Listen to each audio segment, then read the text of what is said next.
but he always says stuff like that. He's like, "That's it. I'm drunker than 10 stepdads. That's it. You're getting 10 across the ass." Like that kind of stuff. It's so funny. All right, the stream has started. Um, and we are hopping back into this. This is right, our Tears of Wonder campaign. We've been playing this for 3 years. I was looking back at the log in our especially your document. I think it started in 2020, right? August 2020, I think is when we started. And I built this world based off the entire concept of what if all of the creatures that can grant mortals a wish, all creatures that have the ability to grant wishes, decided they don't want to do that anymore. That was it. And then they went on a siege and ravaged the land of this country, this continent. Um, Particularly just this one area. It really is just this one country uh, in the middle of a quite a large continent. And they have taken over in a blitzkrieg. They came in swiftly, pretending to be safety, and um, but obviously duped all the locals of the area because elementals came in that were locked out long ago. And as the elementals were a first wave, the celestials came down as a second wave, and genies and all these other creatures, and they came in as in to help with the elementals, but really they just took the opportunity of a weakened nation and weakened country to take it over in Blitzkrieg and take what they accounted as theirs. Most people don't have a good concept of why they think this is theirs and why they're only targeting this country. Um, but that is where we have found our three heroes: Cedrin, a human artificer; Yato, a half orc moon druid; and Debo, a wild magic barbarian, found themselves caught up by the Celestials and thrown into a prison in which they escaped in our first act of this campaign and found themselves down at back at Yato's half orc village, accepted as they became fairly nomadic, as they were also forced out not just by Celestials but also in this opportunity of havoc hags took over and were threatening the tribe, and so the players went and took care of the hags, and while still laying low away from any Celestials that may want them back in prison, as they were branded and tagged, which they have yet to get removed. Um, and right now, the players have been sitting um, a little bit of a calm in the midst of a storm, as there's not really a war going on. It's just there's no resistance to the Celestials because of how they came in. There's few pockets of actual free area within here. Most people can still function and live as they normally did, but it's under new rulership at this point. And so we pick back up after a couple months have passed after resisting and holding out against this wave of elementals that came to attack and try and wipe out the half-orc tribe that the players have found refuge in. And after doing that, and a few months go by, you see that it has come back into fruition, and it's become much more stable and stabilized. The housing has become more semi-permanent, and it's not nearly as nomadic as it once was. They also set up a purification system next to the waters. They found that the water got poisoned with blue rot, and what they set up a dam that could actually purify naturally a lot of diseases that come and course through it with a little bit of magic and a little bit of the natural flora around. They also met up. They have made alliances with the god Eowyn, who right now has become preoccupied in the last couple of months, moving on to um, other things that he has on his agenda. And the players have actually gotten to sit their pet basilisk, Ferdinand. Ferdinand has grown significantly. He's now the size of a full basilisk, but his skin tone has completely changed. He's red and sits. He's small. He's a little smaller than the average basilisk, but uh, and he's essentially blind. They have found, and he doesn't petrify things. Um, so what he does to animals is much harder to tell from what he captures and kills because he can sense them with his um, blind sense, but his actual abilities feel fairly unknown. The things just kind of fall over and die. Um, and so with that, we pick up our characters in the half orc village.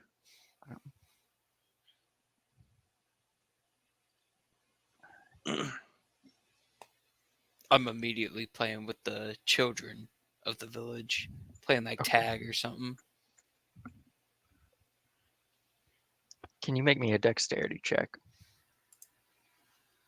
If I remember, Debo has advantage on these. I think it's saving throws. I think it's saving throws. Debo does not have advantage on this. That's a 12. You got a 12 A 12. versus a child playing tag. Yeah. Guys, I got a lot of dice. Why so many? So you tag the child. You've got one. It's one of the it's a little boy and he's doing his best to run from you and he trips and falls and you just poke him in the back.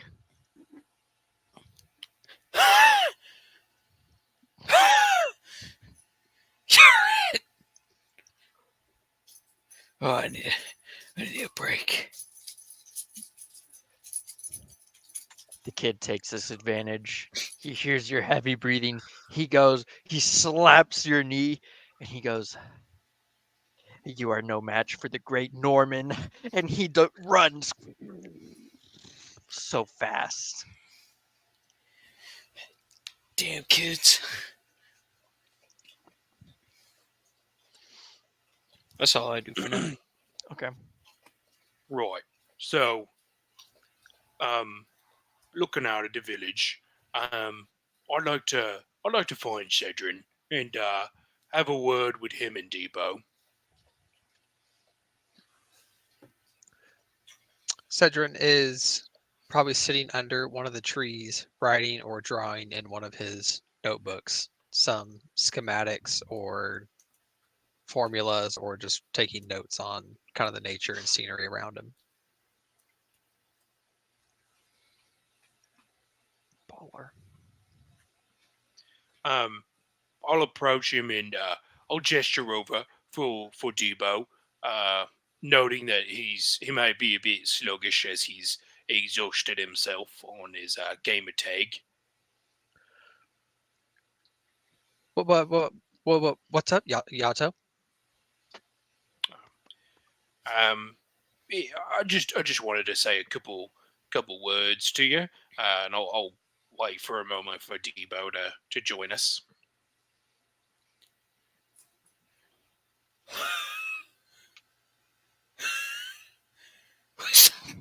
What's up, Yato? Oh, Debo, I know you're not in that better shape. Come on now, I've seen you fight. you're not sluggish. I'm practicing for mating season. I'm nervous. All right. Well, I just wanted to talk to you two for a moment about maybe next steps and kind of what happens here. So,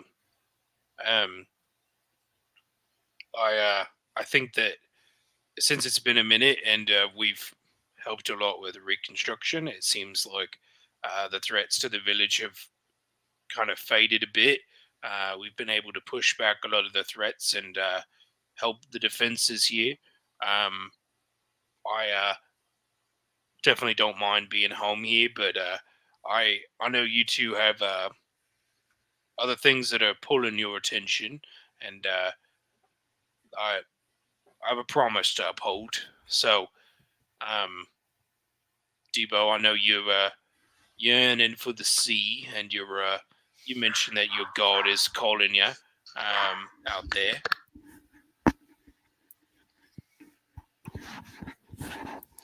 Yeah. Yeah. My God needs me. There's a forge somewhere we gotta go to. No idea where. But yeah, that's on my to-do list. The ocean is pretty far away. I haven't been there since I was a wee turtle. Yeah. And I feel right responsible to help you get there. And I know you two have just done so much for me, and I want you to know that I won't stop. And I'll do my best to help you find your father, Cedric. Um, you help me reunite with mine, and to save my village. I'll help you save yours, okay?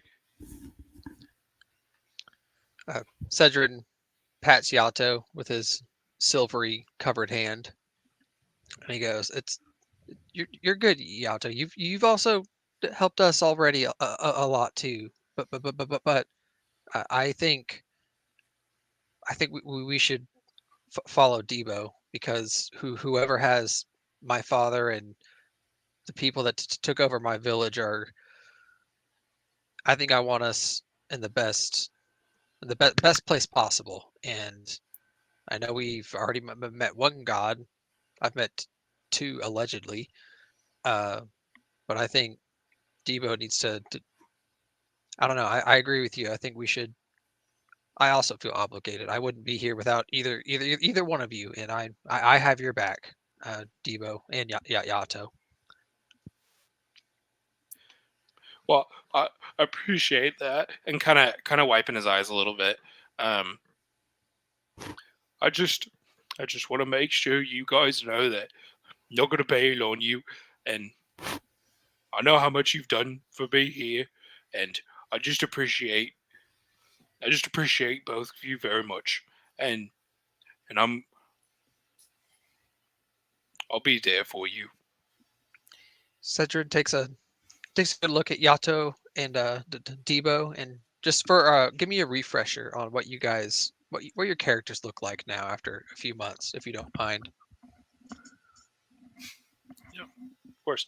I'll kick off. So, Yato is a tall and lanky half orc. He's got a deep purple skin and even darker purple hair. He's got the typical half orc teeth that kind of stick out from his over from his underbite. It's kind of a bulldog esque kind of jaw to him. He's definitely not a very like strengthy build. He's a little bit more lithe, and he is pretty decorated with tattoos. He does have a large moon tattoo that kind of crests over one of his eyes, and he has a couple others that kind of represent different things to him. Every now and then you'll see kind of like the paw of a bear or a snake that kind of wraps around his arm.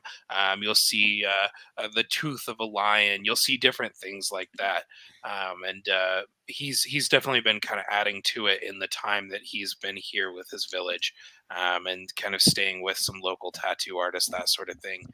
His garb is definitely very tribal. He definitely wears some pretty natural armor. It's some ironwood armor that's been handed down through his family, and so it's basically half plate armor, but definitely made out of the strongest wood that exists. As for Debo, Debo has a sleeve tat of waves in the ocean, essentially, since he's been here. he hooked up with one of the tattoo artists. He's gotten a little bit skinnier. He's grown a beard a little bit, like kind of a goat beard, kind of salt and pepper. Um, and yeah, he's looking a little jacked. He's absolutely massive. He's fucking swole. Don't you have like runes on your shell? I got a prison tat that says 6'9", 420. I got ruins on my axe. That's what it was. Yeah. Mhm.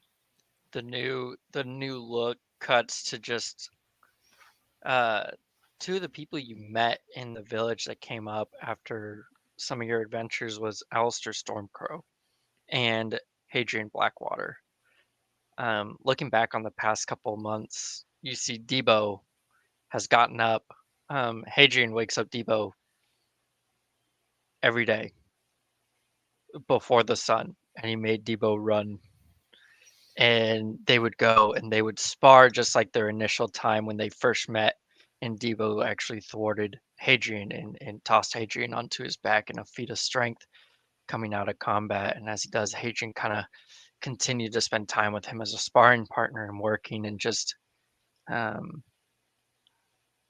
uh, uh, devoted himself uh, to Debo uh, in ways that it wasn't quite expected with that kind of a bond.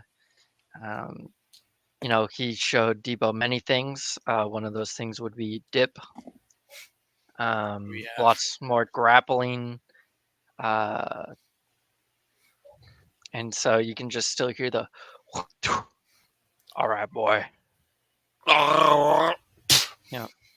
Yeah, Yato. Can Cedrin also give a quick update or a quick Yes. rebrief? Oh, on I'm what he sorry. looks like. No, you're good. Yeah, my internet cut out. I'm so sorry. You good, baby? Cedrin is the iconic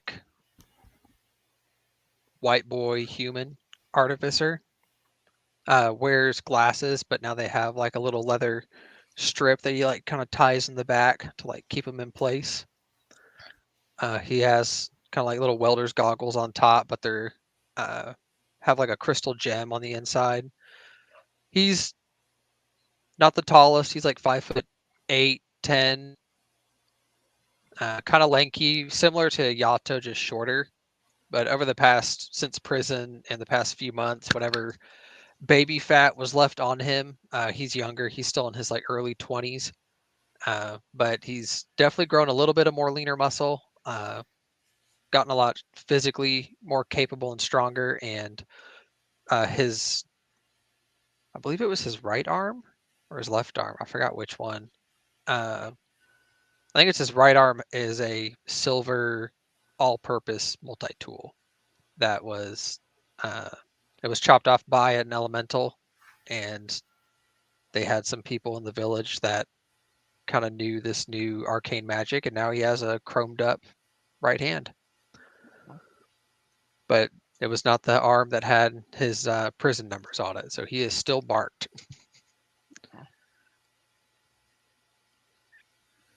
Which was actually also given by Alistair Stormcrow with the help of the rest of the party. Yes, Alistair As you were Stormcrow. you were you were in bad shape because it wasn't just like your arm got like ripped off by a rock and then you were flung into a tree when you Yes. blasted him. So and then you were brought back to town and Alistair Stormcrow was able to restore, well, not restore, but give you a new hand. And that really was like their last acts. They spent time over the last couple months with Debo and Alistair kind of did that for you, and then they have actually now departed to go to the prison to recover some technology that they think is up there in where the prison used to be. But Clonk is still around. You guys brought Clonk with you, a little goblin. But at this moment, can everyone make me perception checks? I would love to.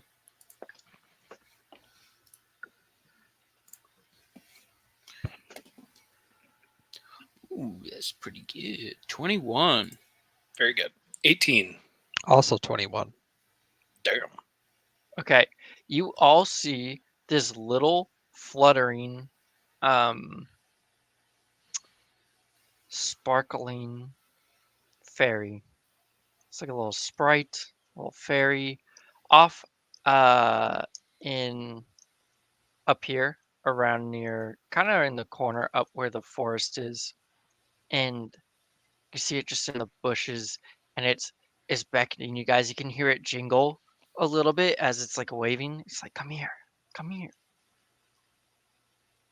And it's trying to get your guys' attention, but it doesn't seem to want to go into the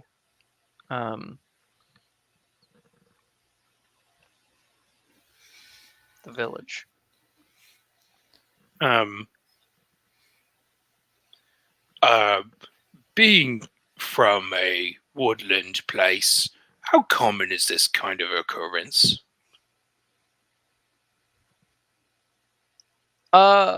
It's not uncommon with these kind of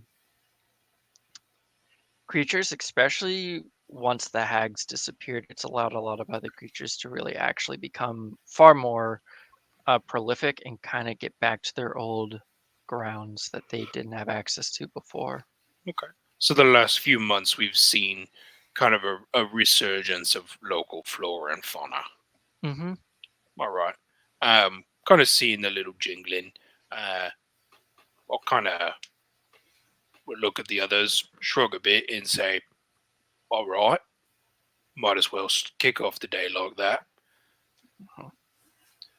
No, I'll head that direction, hoping the others will join me.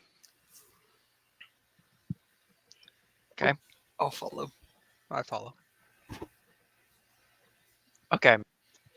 As you guys approach, you see that this is definitely a sprite. Out of all the things that could kind of be out here, this is a sprite. You see it in its garb. It has these little leaves as its armor with a little bit of just like bark, almost similar to Yato's ironwood, but it's just very simple. And it has a little bow hoisted on its back, its hair upturned and wafted to one side. And he looks at you guys and he's just like, "Oi, I heard about what you guys did, and I just wanted to let you guys know that we are so grateful. And I have. How did you guys do it? How did you guys defeat the hags?" It was all my man Yato here. Mm-hmm. He's the savior of this village and the forest. Mm-hmm. Immediately blushing a bit, Yato will be like, "Oh, no, I can't possibly accept all of the credit. I couldn't have done it without my mates here." And he goes, "Oh, no, of course. You guys all are amazing. I particularly have heard so many things from you, Debo. And your strength. And as a little secret, just a little secret, I want to let you guys know that you could catch a blessing tonight, a blessing of unicorns. Yeah, you know, you just go. You gotta. I can show you where they're gonna be." I would love to roll insight Okay. because y'all don't know this. Debo's a huge fan of unicorns.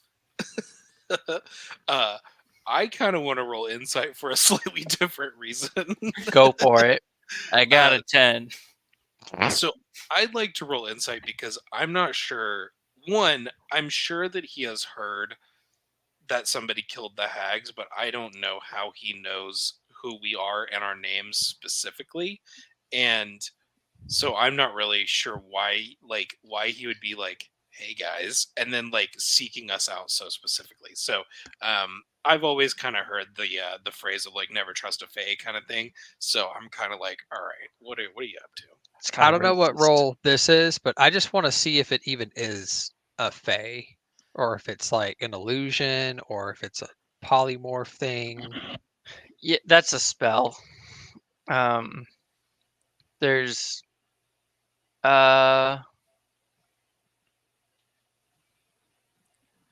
actually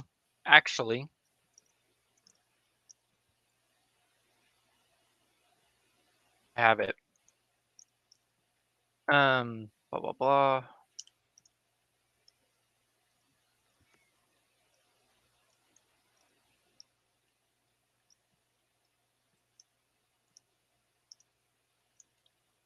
You know, once you've been in prison, you don't always like take things at face value.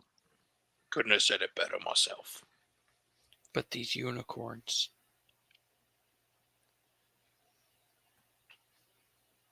So True Sight would be able to tell immediately if it's Mhm. like an illusion or if it's a polymorph or something like that. At this level, Dispel Magic would do it as well. Mhm. I have I have a detect magic. Yeah, You Detect you Magic would work. Well, you it would tell. It can would give you a hint at least. Yeah. Right. Yeah, there's actually not uh you can roll investigation if you want. But to actually detect like a magical transformation, investigation won't find that. It can look through like some illusions where something can like shape change. Like if Yato's shape changes into a bear, it would be like he's literally a bear. Like he's shape changed into it. Hmm. It's not an illusion. Like that's a bear, you know. But Mhm. if it's an illusion, you can make an investigation check to try and see through it, or you can do the other things such as dispel magic. But dispel magic is obviously going to equate to the level at which some spell was cast Mhm. to actually break it, such as and I and, mean, and I'm all that not. stuff. Cedric's not that paranoid. It's just kind of a base, like, just see like if it is what it is. So I'll just do an investigation. Okay. What were your rolls, Debo? Debo, you got a 10.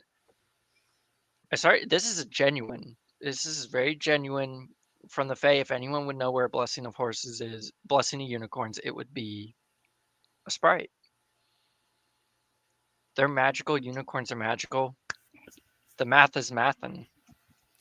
Debo shudders with excitement. Yato, what did you roll on insight? 27. And what were you looking for specifically?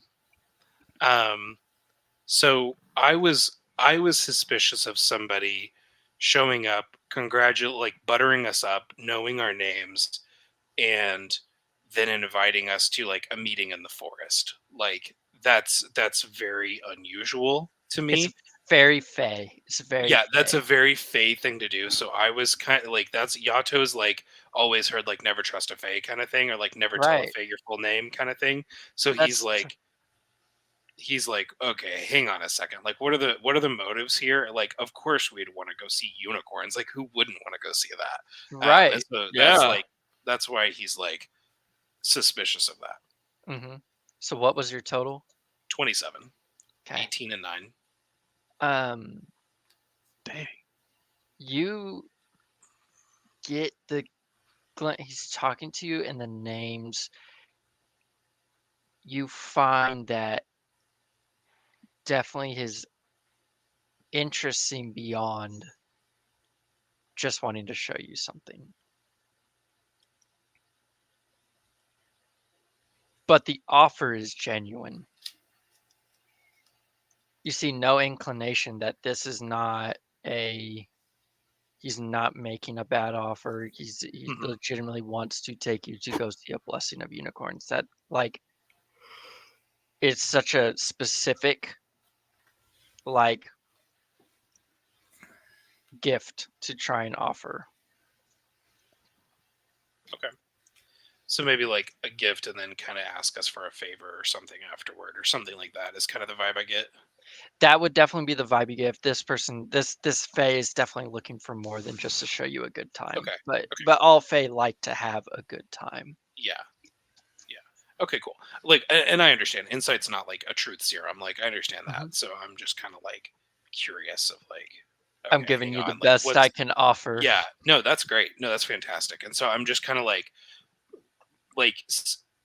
Yato knows about Faye and he knows about this kind of stuff. So he'd be like, okay, hang on, there's a catch somewhere. Like, where's the sticky part of the trap, or like, where like that's the cheese. Where's the rest, kind of thing. Right. So Absolutely. What'd you roll on your investigation, Cedrin? A natty 20. So Okay. 25 total. The Damn. first one. It is good. It is good. It's An a fae. investigation check. You do see that he's so small, but even you see in his little pouch, you see within it, because he has his bow, and then you notice he has a satchel, and in it there is what looks to be a map.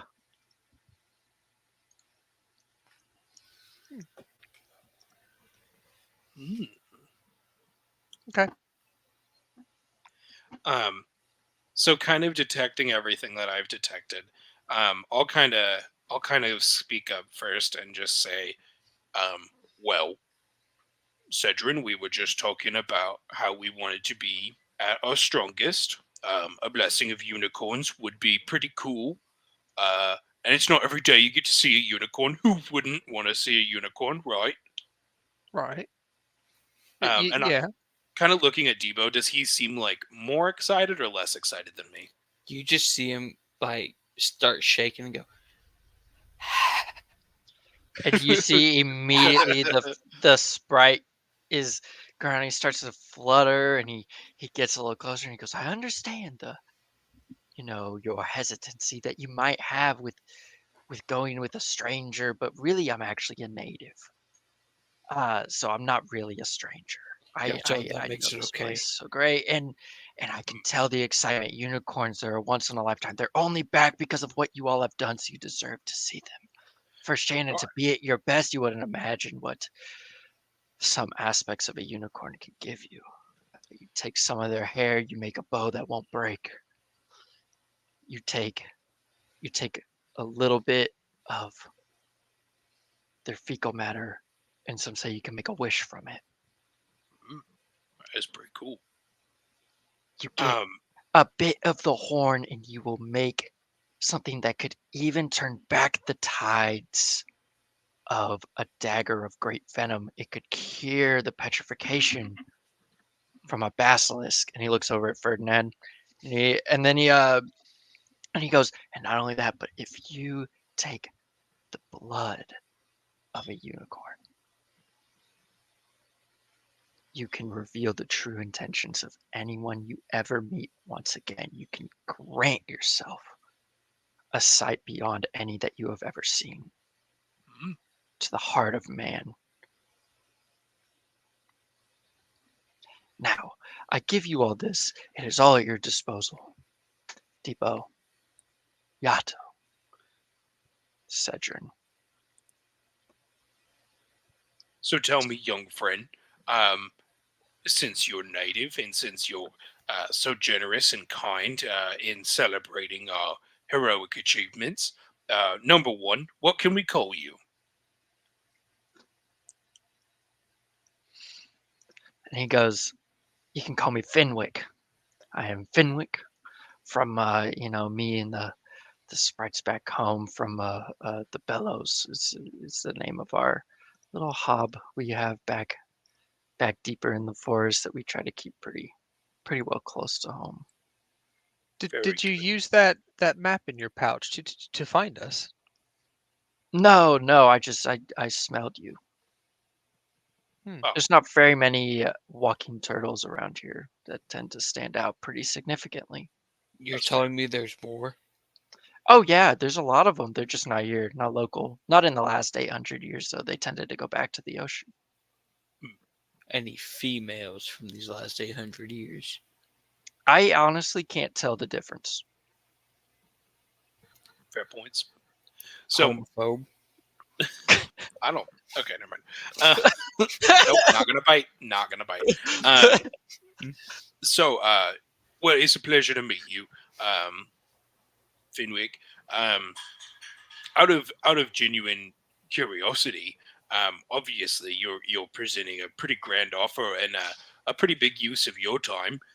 Is there anything that you would be wanting or expecting in exchange for guiding us to the blessing of unicorns? I was Yato, uh, what if we just accept the offer? I know we've all been through it, but I don't. I think we've used caution. We're more than capable of handling ourselves. I don't want to interrogate any person willing to help us. It's a fair point. It's a fair point. Perhaps, Cedrin, I always knew Diamond- you were the man of reason. Not to interrupt you, Yato, No, but no, I you're appreciate you, Cedrin, for giving me the benefit of the doubt despite your intellectual capacity to see. Well, I say it because we've tried to been assassinated before, and we have thwarted him many times. So, not a threat, but more of a don't try anything. Well, you have to think, when was the last time you guys had fun? That's all I'm offering, is some fun. Debo looks at Norman. And he Norman just flips you off, and then you hear an angry half-orc mother. And she goes, Nineveh, you better get back here. I go by Norman, Mom. You put that finger down. I think I'm more than willing to go look at some unicorns. Like you said, Yato. Who wouldn't? I mean, you only live once, right? Again, couldn't have said it better myself. All right. When do we leave, Fenwick? I'd like to go now. All right, hold your horses, Debo. And he whips out the map and he goes, I assume all of you with a great capacity, great amazingness that all of you have within you can make this map bigger, because I will not. But this will lead you right to the spot, and I will meet you there at sundown. The blessing of unicorns will come out as the light hits its peak. It's going to blink, and they will be there as they show up around the water to get their fair drink from this old lake. Hmm. So meet me there. So is this like the slightly size of a before Post-it note? sunset. Okay. Couldn't we Just have the checking. roach trace it? The mechanical roach? Mm-hmm. He traces like the steps that you take. I thought there were 2 settings on it. There are. My bad. I forgot. I can scale it. Oh, Baller. clever. Ooh, there you go. I always knew you were smart. He goes, Damn. so, guys, I just come to offer you fun after a hard couple months. And honestly, it's been too hard for me. All I could do was day drink. So, which What- actually I'm going to go back and do that. What's day drinking? I'll show you later. Well, And then we'll he be starts to then. disappear and he does this thing. He waves his arms. Ooh. And then he turns invisible and he departs. All right, I respect that. It's an Yeah. exit. Yato, get the map. Cedric, Um, make bigger. Make the map bigger. Yeah, All right. Just I'll hand the Post-it note over to Cedrin. I take it and I go over and I'm gonna take out my little map making beetle and we just start tracing and doing some scaling, and I put it in my notebook that I always doodle in. And about how far is it after doing that? It's a couple hours walk, a couple hours hike. I show them like a couple hours. I would like to do a few things around here, but we have to wait till nightfall. I mean, we have time. No, we got to be there before nightfall.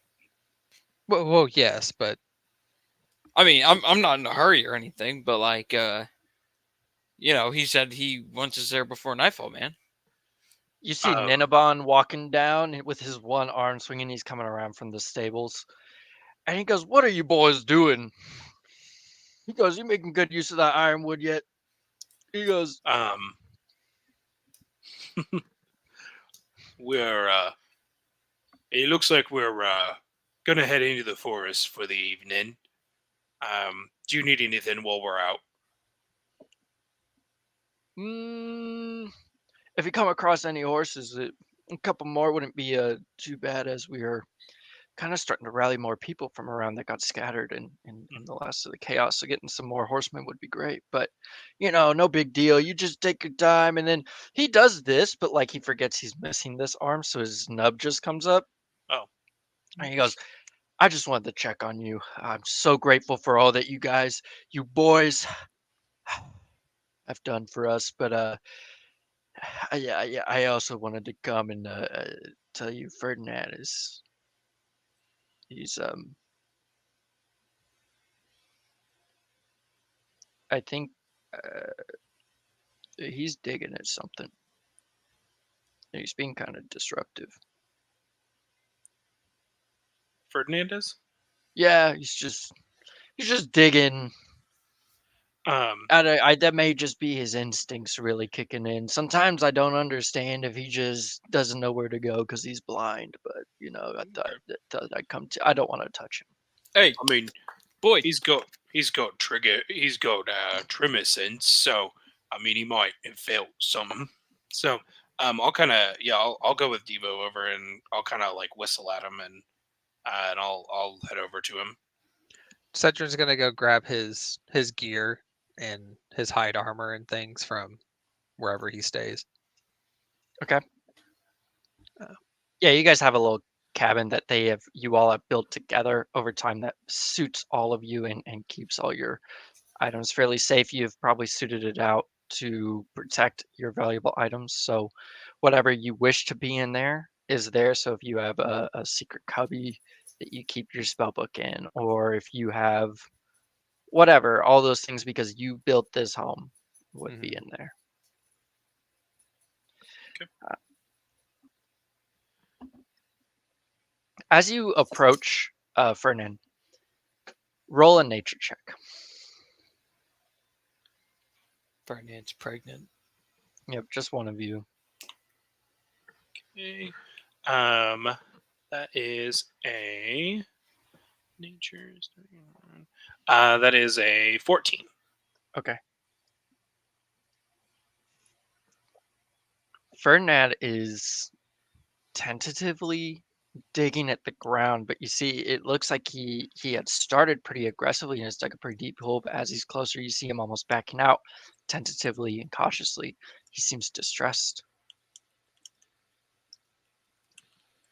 Yeah, I'll approach and I'll kind of a little cautious at first. Anything that's stressing him out might be worth stressing about, and I'll kind of look at the hole a little bit and kind of maybe get a little bit closer, see if there's anything inside. Okay. As you look down, it's mainly just dirt. But you do see that a little there's a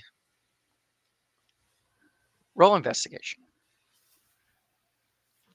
A torch. And I'll go ahead and cast bless on my or not bless guidance on myself as well. Hey, Yato, what you see, man? We gotta go to these unicorns. Just a moment. Looking at something real quick. Investigation is not nearly as good. That's a 9 total. A 9 total. You see that as you approach, Ferdinand steps in front of you. He does not want you going near the hole. He actually stops you. And he pulls you back. You see, he doesn't use his mouth, but he just like with his tail, he starts to like nudge and try and move you away from the hole in a protection. But as he moves you away, you see that there's where once was life like earthworms. These large earthworms. One of them is stone. Ah, interesting. One of the earthworms is stone. Yep.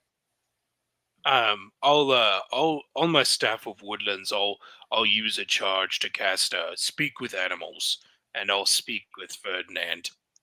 And I'll just ask him, what you got there, friend?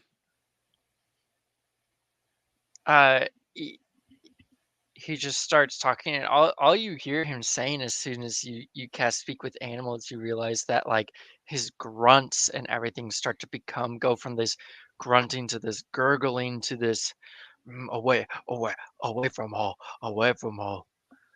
Um, no, no, bad, um, battle. And I'll just kind of ask him, bed hole, what you got? What's in here? Battle family, battle family. Bad hole family. Is it your family? Family. Stay away from family. Sent Kind of bad. connecting the dots Sent and bad. seeing the stone earthworm. I'll kind of motion to Debo kind of quickly and kind of call him over.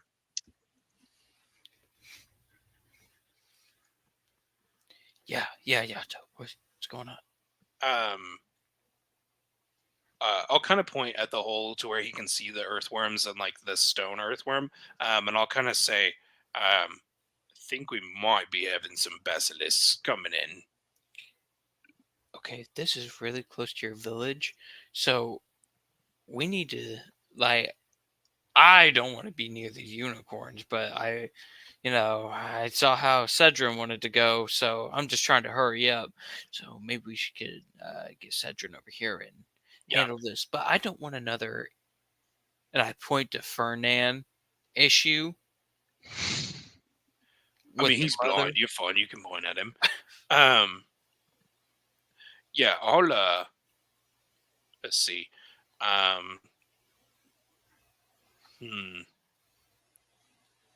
Trying to think if there's I'll kind of do like one of those like shrill whistles, and kind of call out to Cedrin, and just say, "Oi, Cedrin, might have some incoming." Cedric jogs over as he's like belting on Shatter Spike, his sword, somewhat awkwardly, but he kind of jogs over.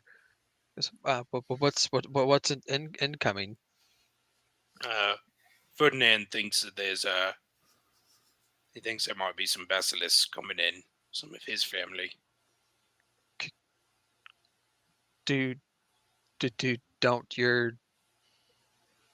this village have any like protection against creatures like that? I don't know about from the ground. I know we're monitoring the perimeter, but I don't know about from underneath. I'll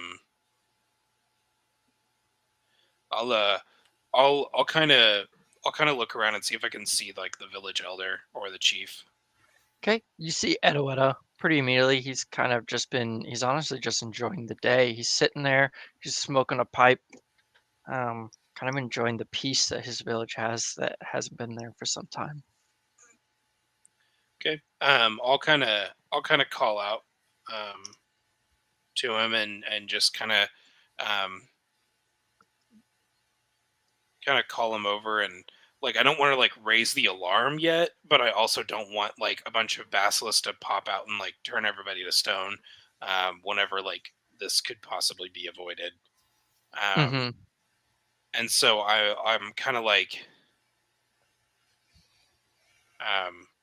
so I'll kind of call him over, and I'm like kind of hurriedly. I'm kind of like, I don't want to, and I'll kind of motion quickly. Yeah, he comes over. He raises, not in a rush, and he walks as swiftly as an old man does over and peers. His white beard really has gotten longer, but it's in much better condition than it was once before. His pipe's still in mouth, puffing out smoke rings. We call this off like a herd of turtles. Mm-hmm. Yeah, What is up?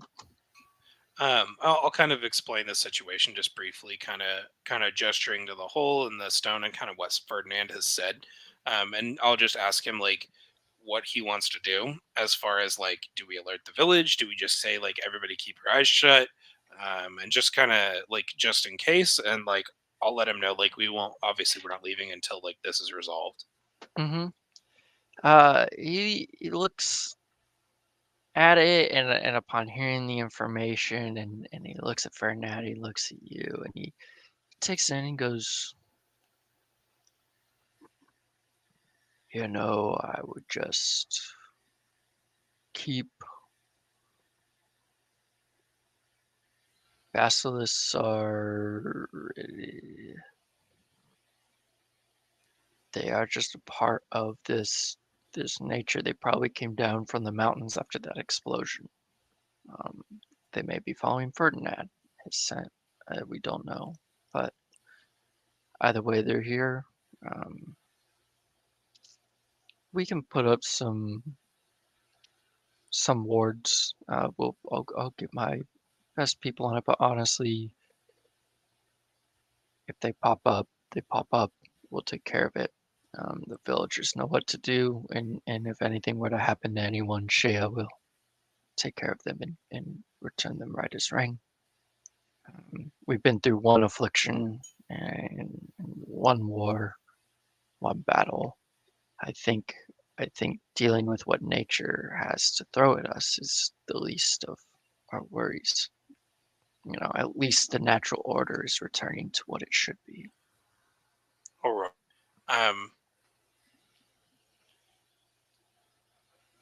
Do I still have you guys? Yeah. Yeah. Okay. I don't know if it's my internet or what, but it's bugging.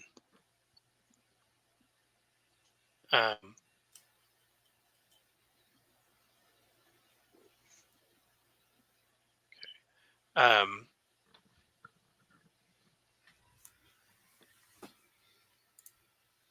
so seeing that he's like not as worried, I'll kind of relax a little bit. Or that we can do to help, or if you would like us to Uh-oh. Did you guys lose Brandon? Yep. Yeah. I lost Brandon. Brandon. Oh no. I'm not gonna lie. I'm about to start swinging on this basilisk if we don't get to them unicorns. Debo's about to go into his first rage. He wants to like pick the pace up. He wants to go. We back. all right. Can you guys hear me? Yep. Yeah. Okay. You're back. Cool. It was like starting to flash, and I was like, uh-oh. Uh-oh. Okay, so hearing that he's not as concerned as like I was starting to get kind of relax a little bit, and I'll just kind of all right, well, if there's anything that you would like us to do, we were gonna head out for the evening. But if it's if you feel like it's not something that's as big of a concern, we could take Ferdinand with us just in case they're following him. Do what you must. I enjoy your evening. We will take care of this. This is fully within our capacity. All right. Okay. I'll kind of with speak with animals still up. I'll kind of tell Ferdinand, it's okay, little buddy. Village is safe. It's all right. If your family comes, it'll be okay. Roll animal handling. Yeah, of course. Let's see. That is better. All right. That is a 23. He relaxes. You see a shiver course across the basilisk. He goes, this family bad, but Yato good. I'll kind of stroke him a little bit and kind of scratch under his chin, and just be like, "It's all right, buddy. It's all right." Yato Yato real good. Yato even better now. Yato. So I'll turn to the other two and apologies for stirring the peace. I didn't mean to freak everybody out. Just kind of, I don't know, feel a bit overprotective of the village. Just feel like I gotta keep them safe at all times, you know. I don't think you have to apologize. I think Basilisk can be threatening. Definitely. So do you guys do you think that do you guys want to walk? Do you want to ride horses? Do you want to fly? Are we ready to go? About what time of day is it? So it's probably like dinner time. You're about 4 hours from 3 or 4 hours from sunset. It's dinner time. Oh, Debo's hauling ass. Yeah, we gotta go. Debo runs to the cabin and he's gonna grab his one thing. All right. While he's grabbing his one thing, I will go ahead and let me go ahead and yeah, why not? It is. Oh, that's very good. All right.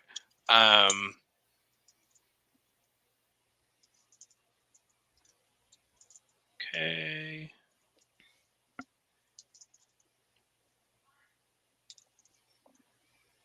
Yeah, that's big enough, right? Sorry, reading a spell real quick. It's okay. It's okay. Yeah, I'll go ahead and summon, or I'll go while he's running to grab his thing. I'll go ahead and conjure animals, and I'll summon up 4 giant. We'll go ahead and summon 4 giant owls, and the giant owl should be large enough to carry Debo. Oh yeah.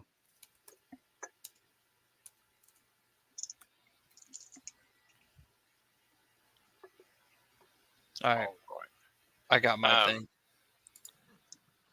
Oh, what did you need to grab? I grabbed.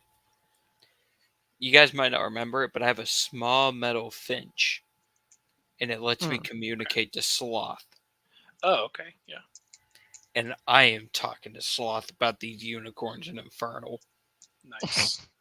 That's funny. Right. So with the 4 giant owls, I will go ahead and I'll just kind of direct one to each of us, and I'll give 2 to Debo just to make sure that they can carry him. I'll instruct Ferdinand to stay behind and protect the village. Well, Sojourn, you've got the map and the right of way. You want to lead the charge? I hand Yato the map. It's you talk to animals more than I do. Do you all still gotta do is have hear it. Do you still speak with animals on? Let me see how long it lasts.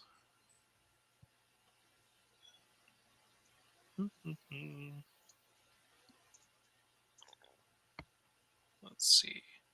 10 minutes. Yeah, it lasts for 10 minutes. So that's your call. You I have to summon pull up the the- owl. Yeah, you summon the owls, and you see them all picking you guys up, and you just hear Ferdinand. He dips his head and goes, "Yato replaced me." Oh no. Hearing that, I'll just go over and I'll pat him on the head and say, "It's not a replacement, there, buddy. These are temporary. Ferdinand's forever." Roll animal handling with advantage. All right. Oh, no shot. That's really bad. That's a 1 and a 7. Okay, animal handling is a 5, so that is a 12 total. He nuzzles you, but he's still sad. Yeah, I believe him. That is rough. Hmm. All right. I'll just kind of turn to Cedric and just be like, "It's all right. You just gotta steer him. Just kind of, you can do it." Oh, all right. I guess. I guess we hop on the owls. Oh yeah, I straight up hop on mine and go, yeah, go on.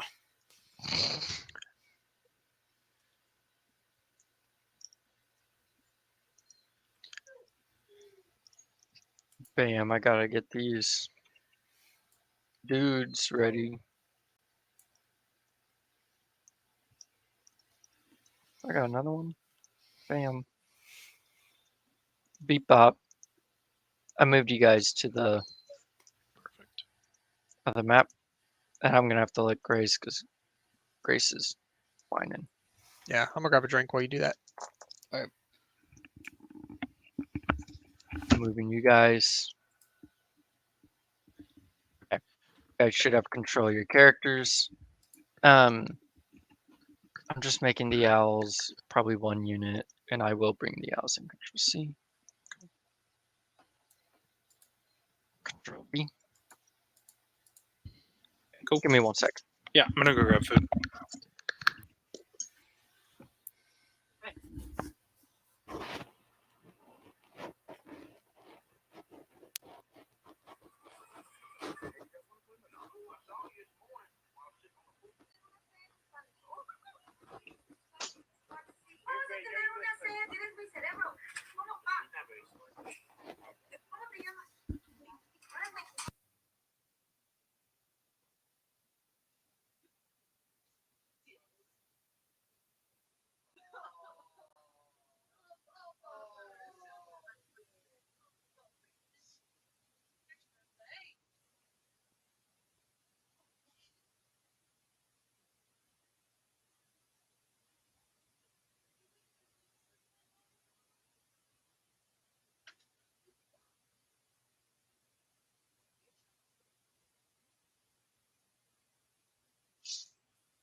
Hello. Can you hear me? Yeah, what's up? Okay, I'm just back. I'm just chilling. His stepdad is watching his every move. Dude, we'll let Brandon know. He knows. Bro, He warned Brandon, us. Brandon wanted to play with his worm. He did want to play with. As soon as he said, "I want to stroke him," to the Vasquez, I was like, "Don't take the bait." He just misspoke. He was trying to be nice. Are we about to go into combat? No, you're about to see some unicorns. Lord, I hope so. Dude, they're on the map. Look at them. These better be real. It is real. I'll tell you right now. I don't care if that's a spoiler. They're real. If something just Debo kind of wants the blood of one though. Is that wrong? If that's in character, it's nothing's wrong with you, Connor. Absolutely nothing. I may kill one. We'll That's see. fine. Are they rare? Yeah, they're rare. That's why it was such a big thing. I understand. I'm good. I'm ready. Sorry, guys. Is Brandon there? Is Brandon back? Oh, I didn't even know. All three of you guys left? Oh, I had a good Grace. Upload. Bam, beep, bop, boota beep. I need to go to.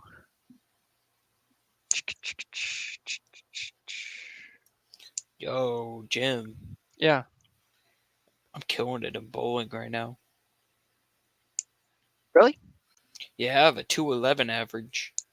No way, Yeah, dude, I'm crazy good. dude. Well, when you told me your scores from the tournament, I was like, damn. Yeah, boy. I was like, you're killing it. You know? I'm trying here. Yeah, Yeah, you're doing great, dude. dude, you're doing great. Yeah, we love you. One thing I'm Right. good at.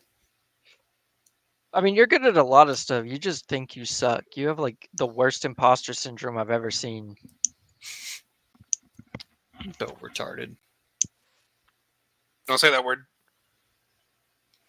You do have like the worst imposter syndrome I've ever seen. You're like a genuinely talented and likable person. You're like, everybody hates me. You're literally that one movie clip where he's like, and everyone hated me. Oh, hey, Greg, how are you doing? You want to hang out this weekend? Let's have a party. Yep. They all hated me. All Hey, right. Brandon, your stepdad's watching closely. Hey, Dad. What's I up, didn't mean Robert? Didn't mean to interrupt you, Connor. That's okay. I'm used to it. Mm-hmm. Why you Good. shaking your head, Michael?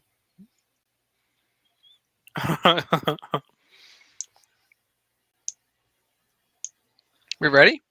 Yeah, let's get back into it. Let's do it. Let's do it. So, you guys fly over. You guys are sitting in wait at the pond that you were told about. You made it to the right location. You flew, so you didn't really have to worry about anything. And you guys are just kind of waiting. Oh, he's so small. Well, he's meant to be small. Look at him. And Fenwick is not there yet. You guys got there quite early. The owls were quite swift. So, as you guys are kind of waiting, do you want to do anything in the area, or do you want to just like before, since you have it to yourselves, since you got there so early? I would like to go to the pond. Okay. You And go up to it. It's a No, I go in it. okay. I submerge.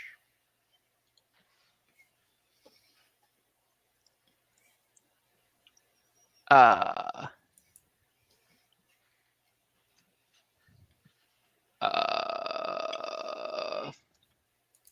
I can hold my breath for an hour. yeah, that's not the problem. That's not the problem. Guys, there's no problem.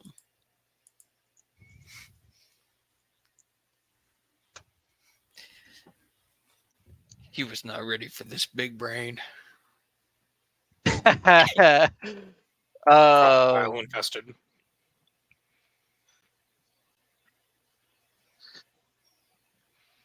It's crocodile infested. so you I- see in the water underneath it that it's actually, as soon as you get underneath, what you thought was the sun shining on it was not the sun. I mean, it was, but there's also a light at the bottom of it that's shimmering, and it sits there. It's an opening. The unicorns aren't there yet, are they? The unicorns are not there. I go back up. Guys, there's something at the bottom of this. It is bright. But might be where the unicorns come from. I think you're right. I want to give this clearing like a good once over. And I'm looking for tracks and traps. I think are the two biggest things I'm looking for. Is Okay. like who else has been here recently, and Two, is there like an obvious ambush here? Roll investigation. Okay. Connor, roll me Arcana. Dude, Devo's gotten good at Arcana. He's got a -1. G, you are actually proficient in basically intelligence, so you can help Debo once you hear what it is. Can you roll me a d20 I got plus a your 4. intelligence modifier?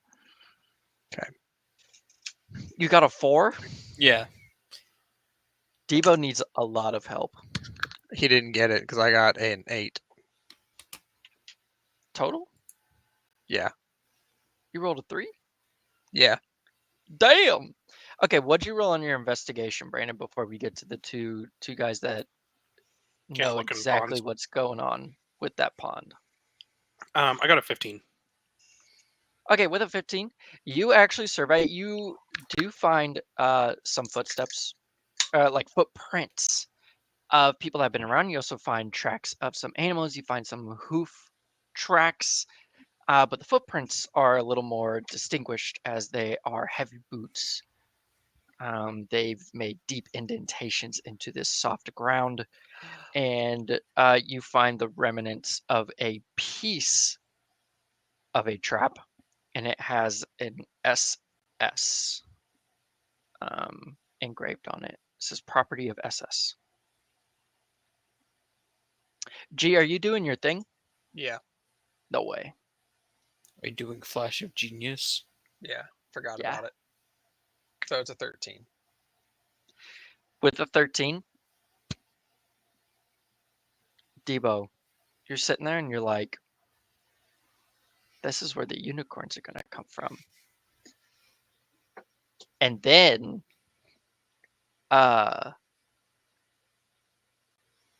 it has occurred to, upon hearing this,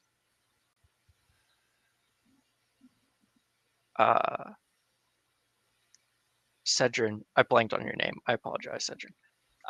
Cedrin says, see if you can see through it.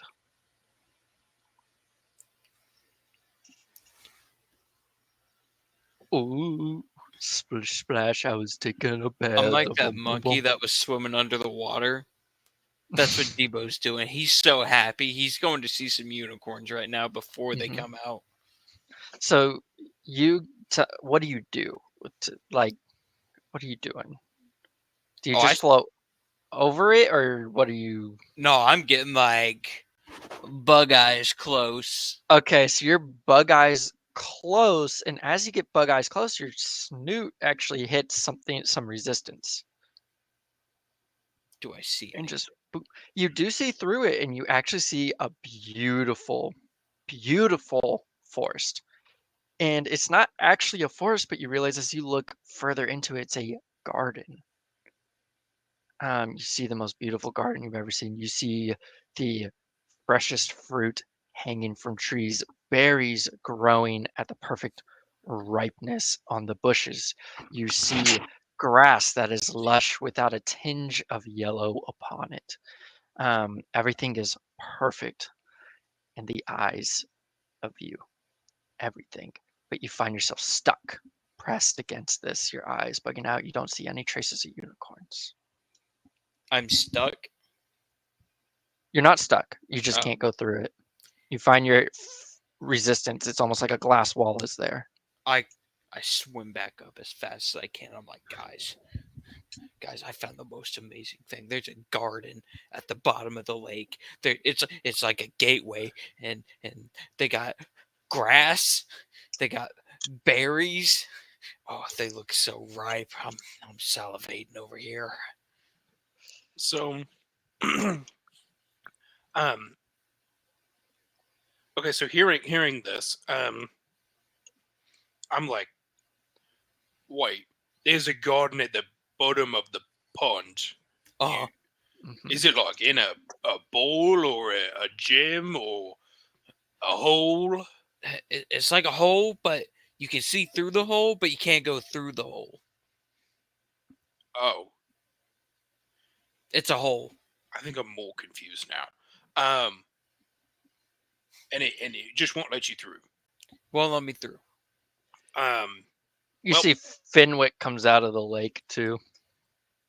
Oh, And I'm he's still- like, I'm gonna I'm sh- pick up the piece of the trap that I found that's engraved with the SS, and I'll kind of carry that over to the pond where Cedric and Debo are, to kind of help them investigate. yeah, he comes out of the lake and he goes, "Hey guys, how's it going? I'm so glad you guys got here. I didn't expect you to be so early, but I see you got your." He peers over. He sees the eyes. He goes, "Reliable transportation. These are the only things I got." And he points to his wings. Goes, "Most reliable thing I've ever had in my life." Did you come from that hole in the lake in the garden What hole in the lake? down there? That's not a hole. That's a hole. No, it's not. That's a hole with a garden behind it that I can't go through. That's not a hole. It's not a garden. It's a realm. It's a different realm. My realm. It's mine. Why can you go through that and I can't go through that? Because there's a special way you got to go through it. If you don't do it right, you can't go through. You sound stupid. You know that? You sound stupid. There's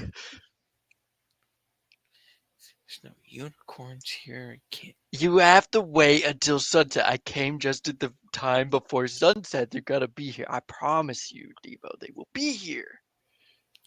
Oh, Look, the sun is setting right now. The sun is setting. Just keep looking. Just Fenwick, step away. Yeah.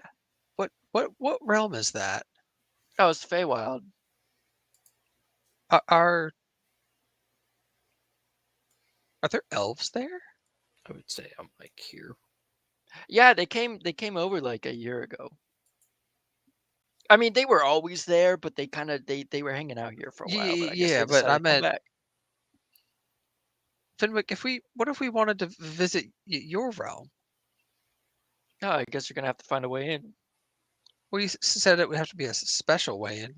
Well, yeah, they're all a special way in. There's many openings, but you can't just walk. We'd have people falling in all the time. We don't want to deal with that. Those visitors, because some people really just they don't know how to have a good time. Well, what if I wanted to learn how to have a good time? Well, then we would have to start with day drinking. Could we start in your realm?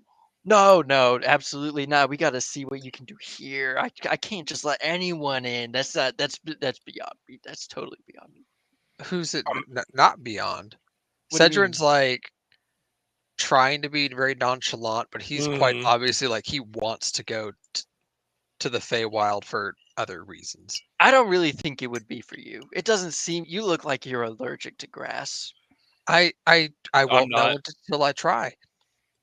They said prison wouldn't be good for me either, but here I am.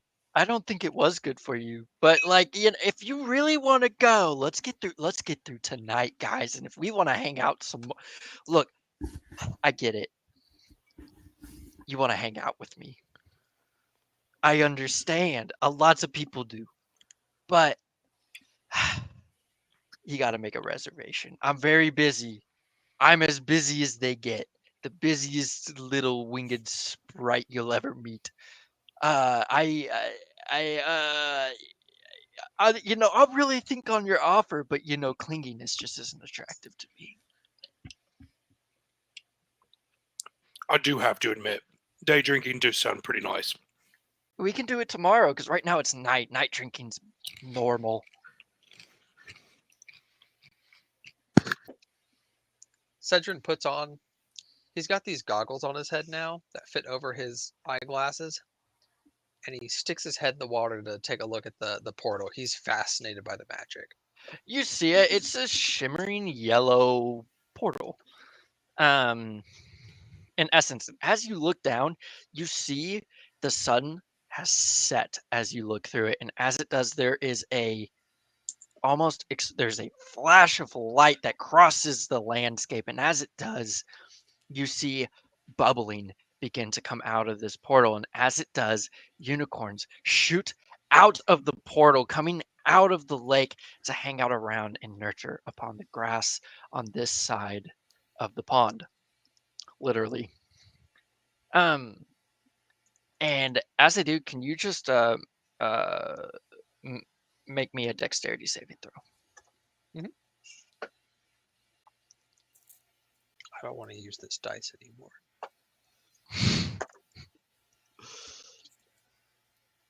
11. You take you find your goggles get knocked off your head and cast off to the side, and you find yourself prone on your back on the shoreline of this lake as the unicorns come, and they just start to eat and rest. But you notice they don't seem, no water has actually rested upon them. They are just start eating. They're moseying around. They're enjoying what this land has to offer. They are unfazed by everything around them. They don't care about the creatures present. They don't care. It's almost like they've lived their whole life without natural predators. Totally. Yeah. So, and as they do, they light up the area.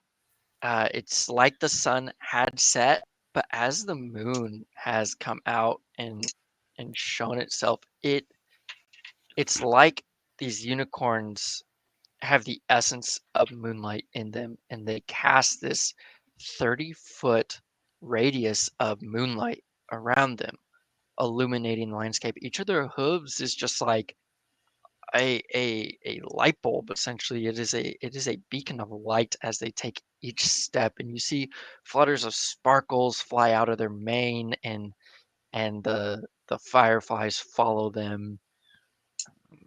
They seem to uh, you know, even everywhere they walk, it seems to make everything slightly more magical. You see one of them pee, and as it pees, flowers grow where it pees.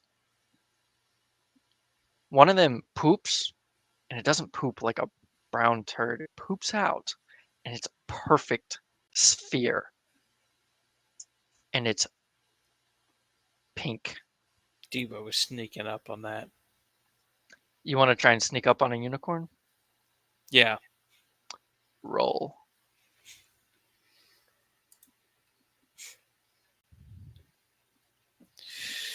This wouldn't be performance by chance, would it?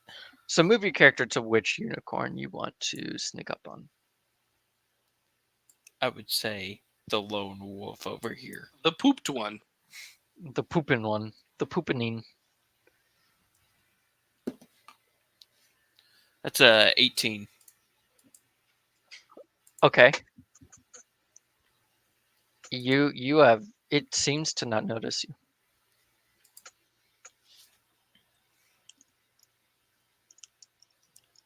You might not like me for this, guys, but I'm about to pounce on this unicorn and try and ride it. Okay. Can't stop him.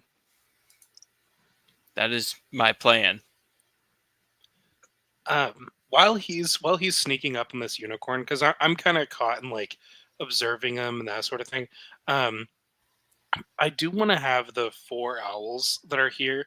I want to kind of have them like observe the surroundings and like keep an eye out. Whenever I kind of watched the unicorns just kind of like not really care about who else was in the clearing, I kind of like noticed like, oh, it's pretty obvious that like they've lived somewhere without natural predators and that sort of thing. Um, that seems like prime pickings, and I've already found like a piece of a trap, and so like this just seems like something that like could go awry pretty quickly, and so I'm kind of I just want to like have the owls kind of like look out and around with their like excellent dark vision. Mm-hmm. Roll perception checks.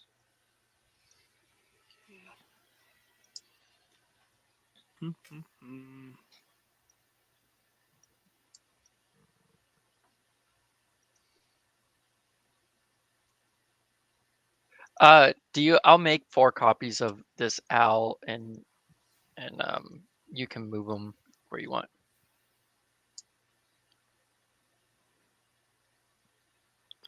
Okay.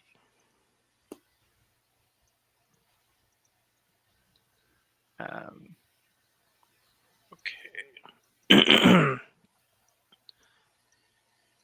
let me controlled by Brando. Save. Controlled by Brando. Save.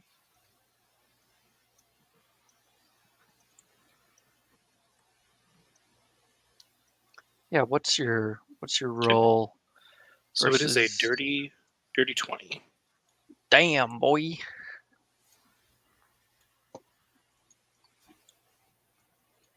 They don't seem to see anything.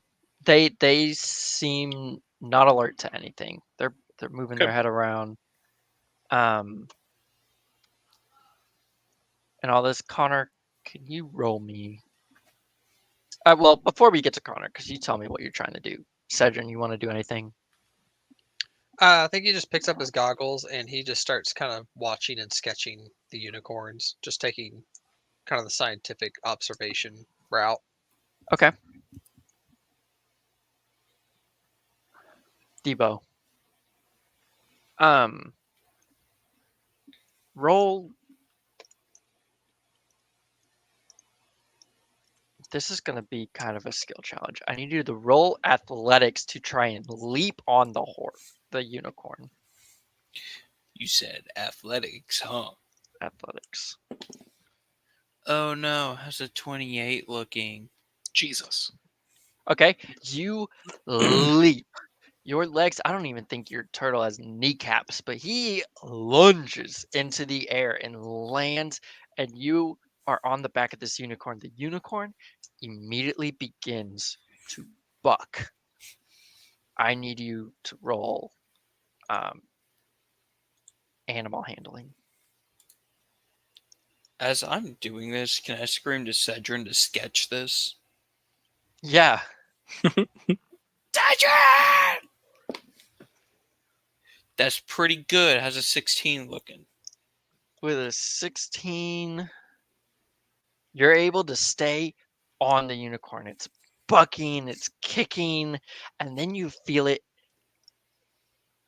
You feel something start to make its way into your mind. You start feeling this telepathic connection. Do you accept it or do you try and resist it? I'm gonna accept it.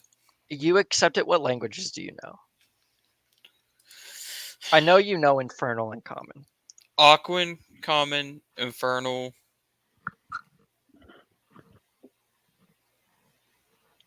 It starts. You just hear.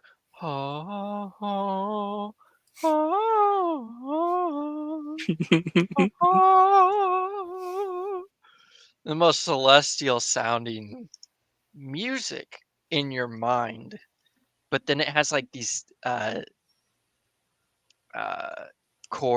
these chords in them in this heavenly voice that is like discordant, and you yeah, that's what you get. The other unicorns, as you do this, everyone please roll me initiative. Oh god. Oh no. Hey, welcome back, team. Yeah, Yeah, that's pretty good. All right.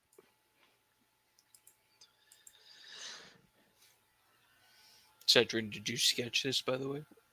I sure did. he's gonna have to do it on his initiative, baby. I'm just kidding. I just kid. I have lost my pen. Let me go get a pen.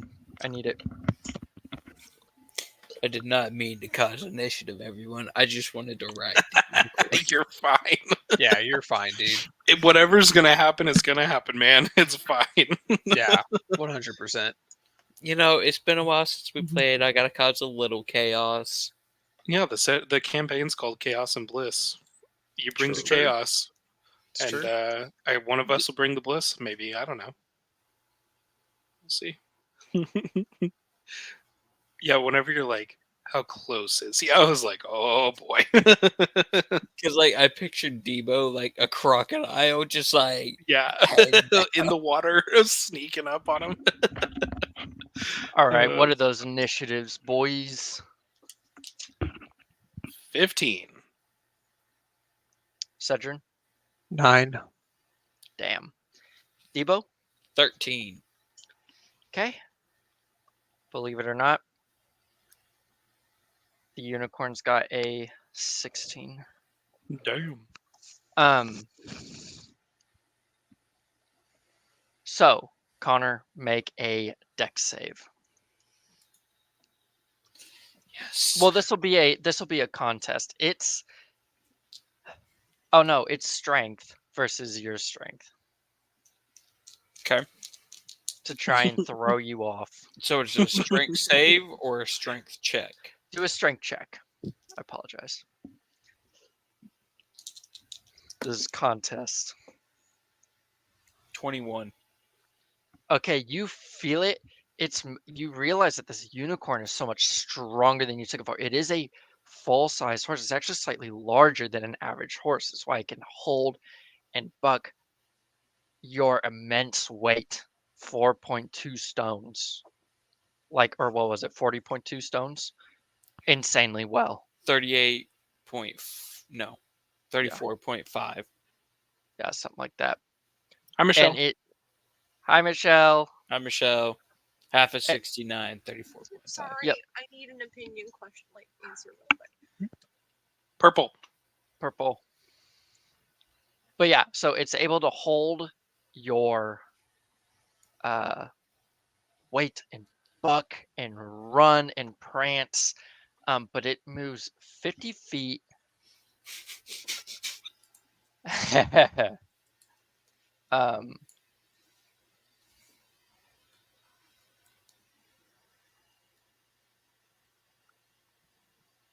I forget if unicorns can fly. I'm pretty sure they can.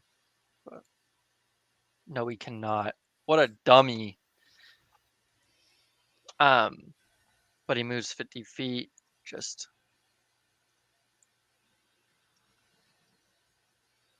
he takes you over here. Into the Oh, middle of the God. stabbing grounds. Yeah, and as he passes by each of these unicorns, 1, 2, 3,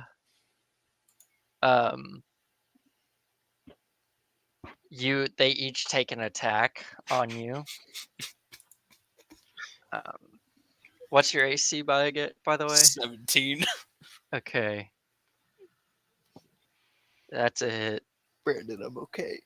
That's a miss. And that's a hit. That's 2 hits.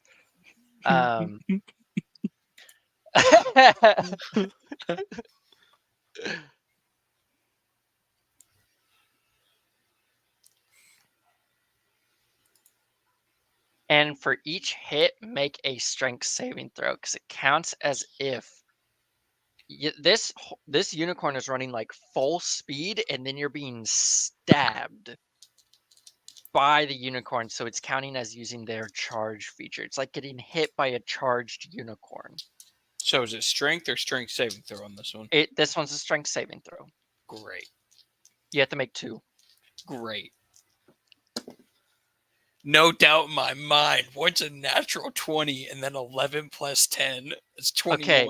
You're still on the unicorn. You're bleeding all over the unicorn. I don't care. As you have taken 2 gouges from the horn, and you take 20 Oh my god.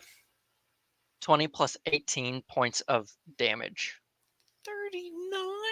You take 39 points of damage Oh, from God. these unicorns as you have been impaled, and the other 2 come up that didn't get to gouge you, and they, with their hooves, start hitting at your shell. Bonk, bonk, bonk, bonk. And they come up, and then you realize that you're getting multiple telepathic links.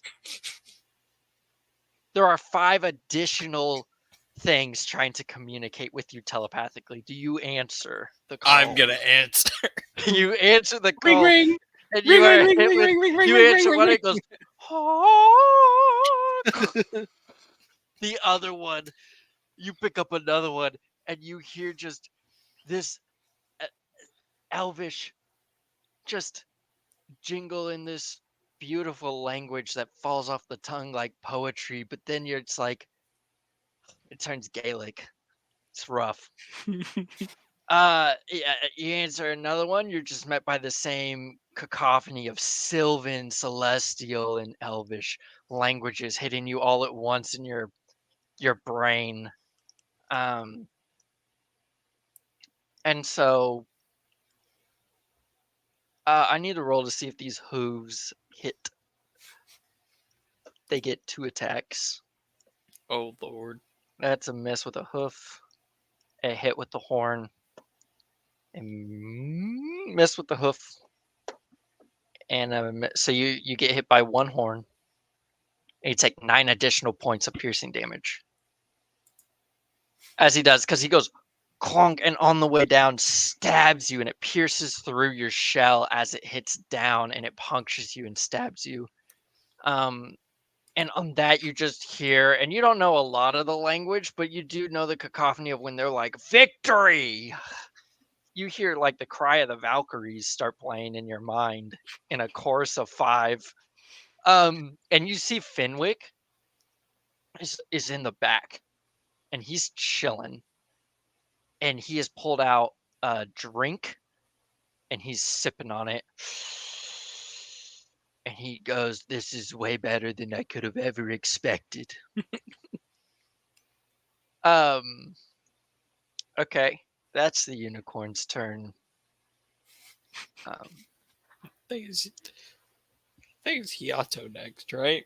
Yeah, You better it's freaking hope it's Yato. it's Yato. Oh my god. Okay, that's amazing.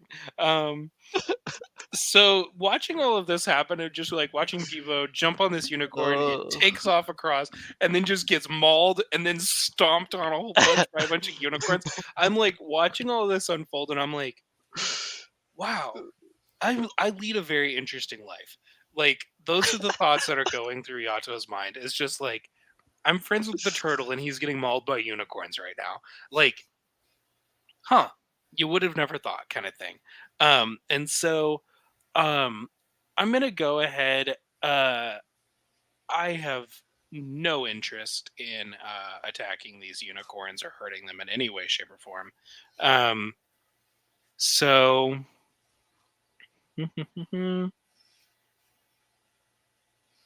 Okay, so I'm going to. Oh, I don't know. I don't know if I speak any languages that they do too. Okay, so I'm going to use a charge of my woodland staff, and I'm going to cast. Well, actually, let me see. Let's see if I can get this enough. 40 feet. Okay. Okay, I'm gonna get up here and like maybe even wade into the water a little bit. And I'll go ahead and cast Animal Friendship on the pink one, the one that I note looks different than the rest of them. It's a Wisdom 17 saving throw, and this spell lets you convince a beast that you mean it no harm. And so, Wisdom saving throw.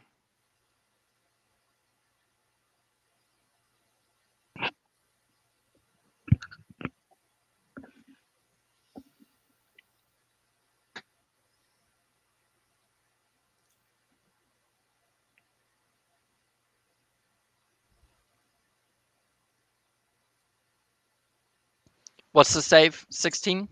Wisdom 17. 17. Mhm. I got a 12 plus 6. That's So 18. That's 18. So yeah, it saves. Okay. That's fine. So then I will go ahead and issue a command to this owl to fly up and grab Debo off of the top of the unicorn and use its flyby feature to take him away. You're taking Debo away or the unicorn? Yeah, I want to pluck him off the back of this unicorn and out of harm's way. Okay, Debo, do you resist? This owl is coming and it's grabbing you. You can't take the unicorn with you. Oh, damn, that was my next question. If my So thunder it'll thighs, just kind of it'll do what? my thunder thighs just squeeze the unicorn. You're like, oh, it's mine. It just can't lift that much weight. So yeah, the I don't know. I mean, it doesn't. I don't think there's anything about like. I If mean, it's a you large resist it- beast. Yeah, if you resist, it's just a grapple check. So, what does the horn do? That the guy said it does.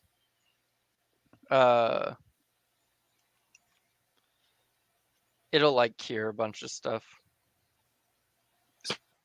I want to try and break the horn. You want to take its horn off of its head?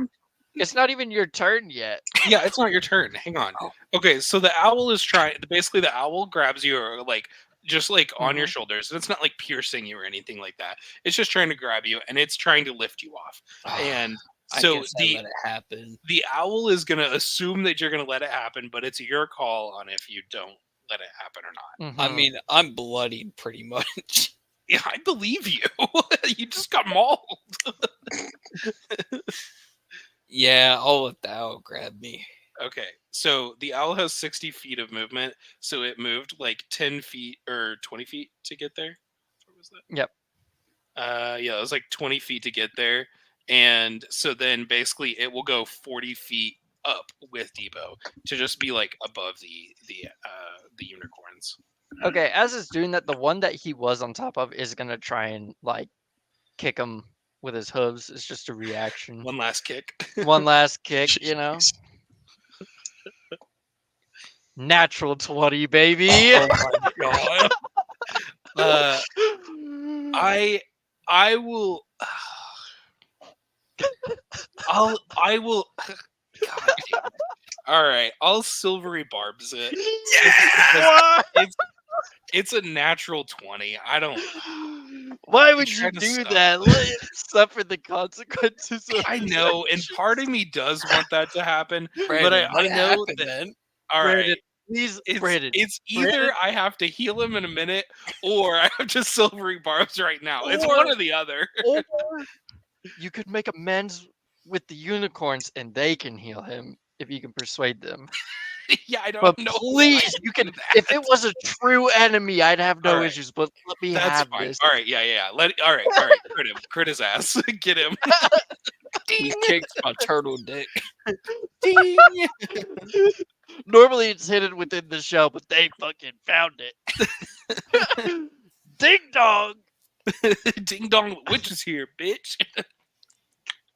That's funny. Oh, I Oh, gotta do bad. Yeah, let me know how much damage I take. James, you said, please let me have this. Please, this is the only one I want. If it's a real enemy, it'd be different. I'd be like, yeah, silver barbs that shit. Connor, you take 24 points of damage.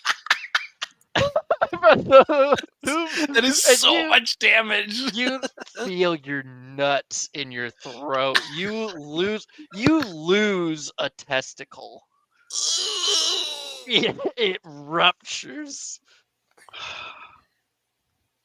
And all this is happening while you have the most beautiful song in your head.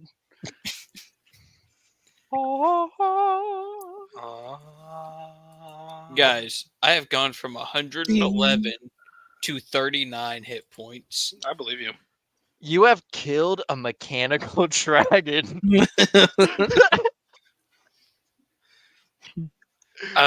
So watching this happen and being like, hang on, and like about to stop it, then be like, actually, there's a lesson to be learned here, and letting the kick go through. Yato will just call out, nobody touch the unicorns. And that's kind of as a like, don't injure them kind of thing. Fenwick yells out, touch him harder. That's gross. All right. That's the end of my turn. Debo. Couldn't have said it better myself, Cedrin. I guess Debo's just floating up here. Yeah, he's on an owl. You could use a healing surge. I don't need it. Okay. This didn't go at all how I thought it would go.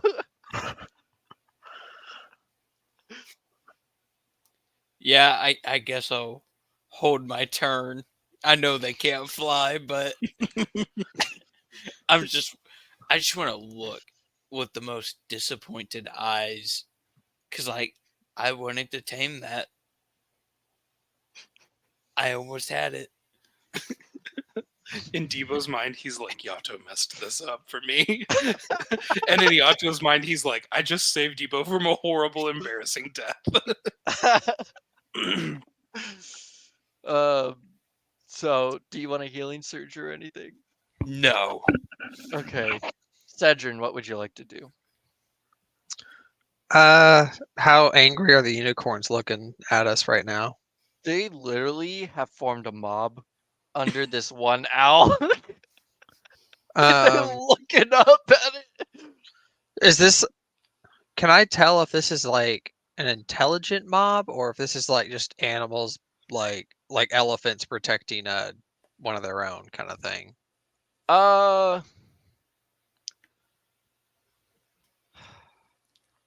Roll a nature check. Just roll me a nature check. Not good at these. Just kidding. I'm amazing at these. It's an intelligence check. Nature? Yeah? Yeah, nature's shit, intelligence. Sure. Yeah. Well, I also rolled pretty good too. So that's a 22. With a Damn. 22, you Flash know genius.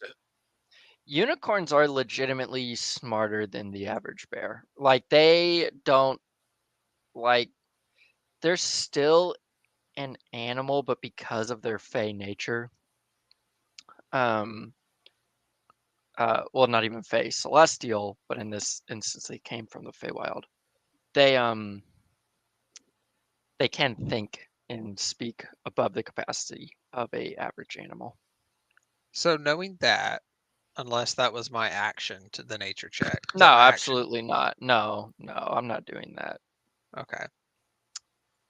I'm going to cast. That thing. I know they can't understand. Well, they might. I don't know. I'm just going to use comprehend languages and cast it.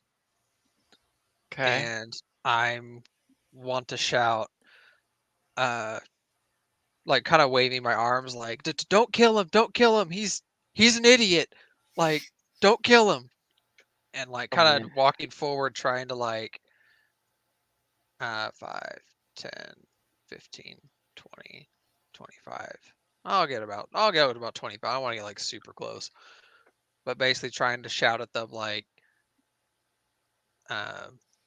and I'm also trying to see if because I comprehend is I can understand them. I You don't know can if they can understand. I can understand. I don't know if they understand me, but I at least cast on myself just to see if I can communicate with them in some way. Yeah, you do that. And you see the pink one look at you and you feel a telepathic connection. So it's like asking for entry. And Connor, you feel that you have lost connection to one of them. One of so the melody became a little off. They had to fix the chorus. I feel sadder. And you see the pink one's looking right at you, Cedrin. Man, I'm gonna do what I've always done in D&D, and I touch it Okay, so you accept the telepathic link. immediately. And it immediately goes.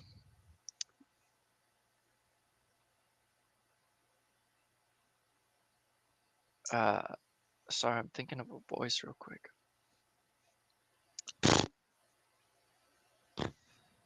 My good sir. In all of the days of my lord, I have never once been befouled by a turtle. You'd Nor be one have of I the heard such barbaric speech. I may not understand you, but I understand when I am under threat.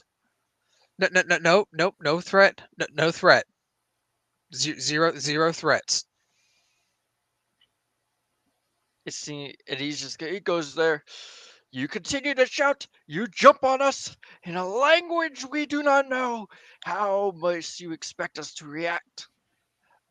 Speak Under in finer tones and languages, for we may actually converse. the only languages I know are primordial, and so of the primordial ones, I try. The one Cedric's most familiar with is probably more on the Ganassi accent, Right. or that's the fire one, yeah. Yep. Yeah, Yeah. that's the one he He knows goes, the most, and he goes, "Is uh uh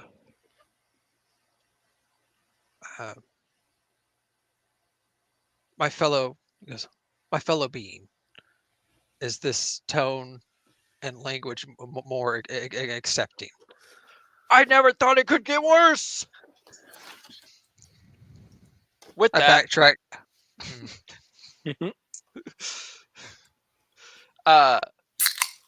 we're gonna go to Fenwick real quick. Fenwick, chilling. He moves. Boop. 5, 10, 15, 20, 25, 30, 35, 40, 45, 50. And he just like looks over at you guys and he's like,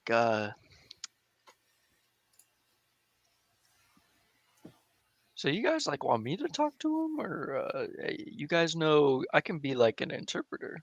But please. You sure? For the love I- of God, please help. None of you know Elvish No. or I'll answer Sylvan? him. I'll answer him in Druidic, or in Orc, which is like a much harsher tongue, and be like, "No." I do not. Debo, you. He says from 40 feet in the air. This owl's like, I do "Holy not. shit!" Fenwick looks up at Debo and he goes, "Jump, jump, Do a flip. jump, I flip." used my action to. No, I'm kidding. He goes, "Okay." Fenwick, you have to say what we say though. No Fenwick seasoning in it. The biggest smile crosses. He goes, "I will give the greatest interpretation, but you must understand, Sylvan is a much more poetic language than all your barbaric speech, particularly whatever the hell he just said." I he got an points hour of it. understanding right now. I will know if you fuck around. No, you won't. No, you won't. I Wait. do not like this, but it's okay. Wait, you got comprehend languages on right now? Wait, you Wait a got what? minute. Uh, Mm. Okay, I'll be on. Yeah, I look, I got you. I got you. What do you want to tell him? First, we apologize for our friend's actions. My name is Cedrin, Yato, Debo. We humbly apologize. First and foremost. Okay. Fenwick, you hear him go, "Unicorn, they're very, very, very, very sorry. They've never been more sorry, particularly the fat one, in their lives. They've been the saddest sorry bunch to ever meet a unicorn, but Nope. they're Fenwick. so sorry." And his name is Cedrin. Fat one is you don't need to know his name. And Yato. These two mean the greatest of respect to you.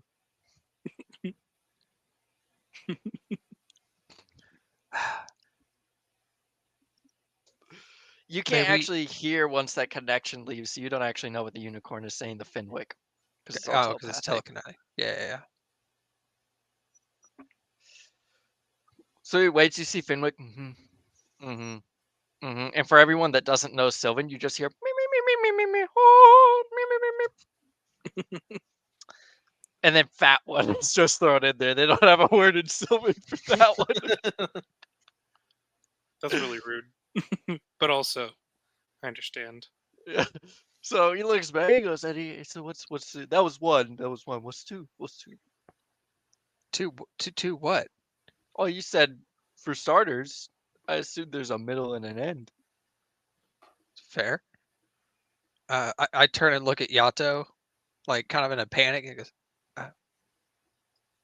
"Well, did he forgive us? What do you mean? What? Like, what'd he say?" Oh.